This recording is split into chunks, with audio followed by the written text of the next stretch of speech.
Salut les shredders, j'espère que tout va bien pour vous. Avant de commencer cette vidéo, je voudrais répondre à quelques questions que je reçois assez souvent. La première de ces questions, c'est est-ce que je donne des cours en visio? La réponse est oui. Dans la description de cette vidéo, vous trouverez un lien pour aller sur mon site et sur le site, vous avez une page qui est dédiée à la réservation de créneaux pour les cours en visio.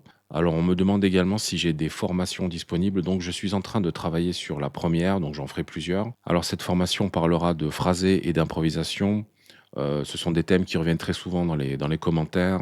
Moi, ce sont des sujets qui m'intéressent beaucoup et puis de manière générale, la chaîne parle énormément de ça aussi. Généralement, sur cette chaîne, je vous parle du style des grands maîtres de la guitare. Là, pour le coup, ce sera quelque chose de plus personnel. Donc, je vais partager avec vous les astuces perso, les concepts et les techniques que j'utilise pour improviser, construire en solo de manière générale. Donc, je vous tiendrai au courant de l'avancement du projet. Alors, justement, pour rester un peu dans le thème de l'improvisation et du phrasé, je vais vous montrer aujourd'hui une petite méthode qui marche super bien lorsqu'on cherche à enrichir notre phrasé. Donc ça, c'est un truc qu'on me demande assez souvent, comment enrichir notre phrasé. Bon, déjà, pour enrichir son phrasé, il faut avoir un phrasé.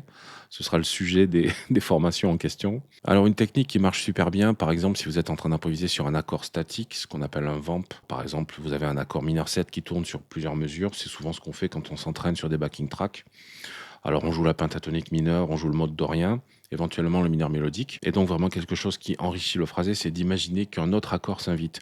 Donc, par exemple, si vous êtes en train de jouer sur un accord mineur 7, un accord de Do mineur 7, ok, imaginez qu'un Sol 7 vient lui donner la réplique.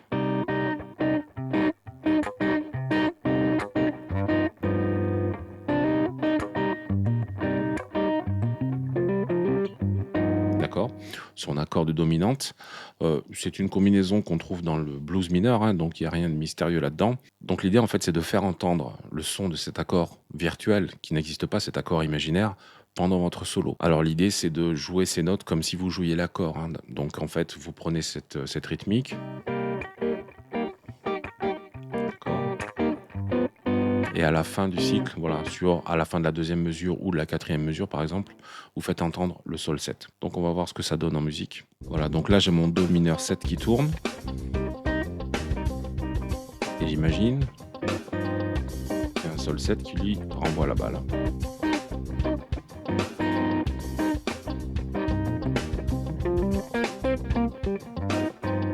Et donc l'idée, ça va être de faire entendre ce sol 7 dans mon impro. Donc je démarre avec la pentatonique de Do mineur ici, bien sûr.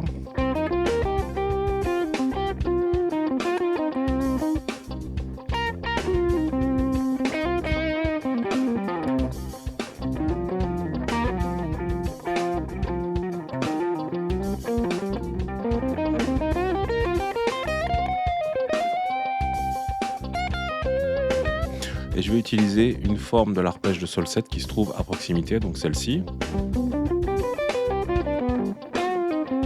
Ok, à l'endroit où j'imagine que l'accord de sol 7 arrive.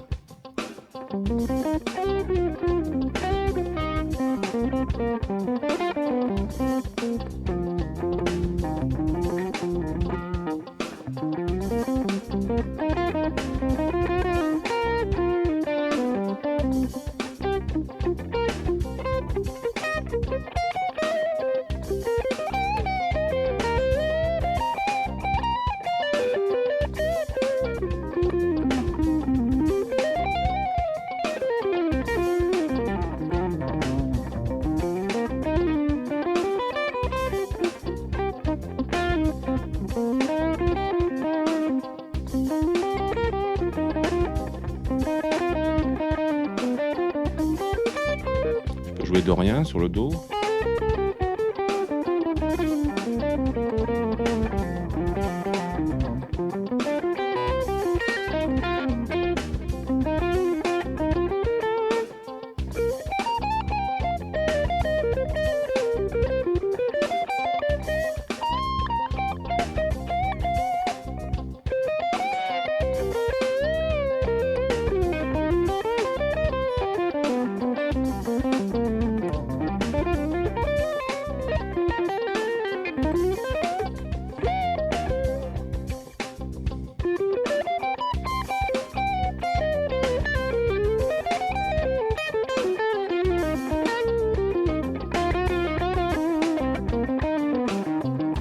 Alors, ce que je peux faire pour aller plus loin, c'est jouer altéré sur ce sol 7. Donc, imaginez que notre sol 7 est le 7e degré de l'harmonisation de la bémol mineur mélodique. La recette la plus simple, c'est de jouer mineur mélodique un demi-ton au-dessus de votre accord de 7e altéré.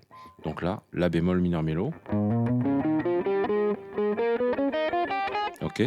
On a une forme du la bémol mineur mélodique à proximité de notre pentatonique de do mineur, donc ici, en partant du même endroit que notre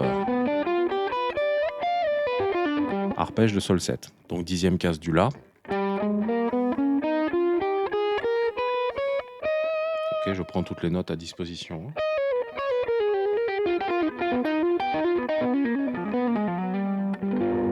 Donc maintenant, au lieu de jouer l'arpège de sol 7, je vais jouer sol altéré.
Alors pour aller encore un peu plus loin, ce que je peux faire sur le do mineur 7, c'est jouer do mineur mélodique, d'accord? Donc cette position. Ok. Donc en fait, c'est comme si je rajoutais une 7e majeure à mon dorien, ok?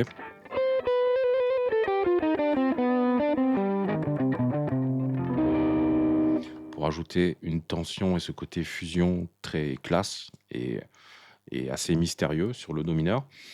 Et donc l'idée, c'est que je vais alterner entre do mineur mélodique, donc sur l'accord de do mineur 7, et quand j'imagine que le sol 7 arrive, je joue sol altéré, alias la bémol mineur mélodique.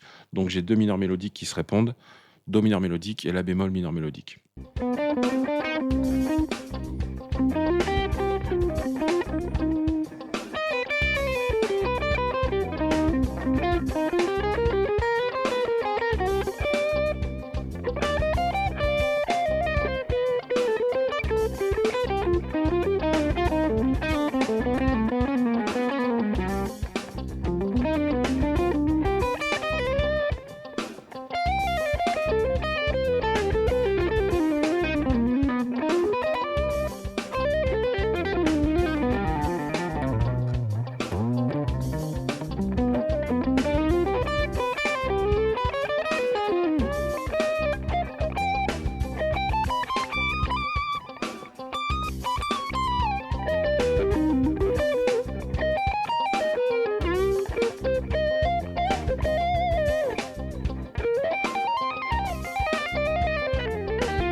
Merci d'avoir regardé cette vidéo. Si elle vous a plu, n'hésitez pas à mettre un like, un commentaire positif, bien sûr, à vous abonner à la chaîne et nous, on se voit dans un prochain épisode.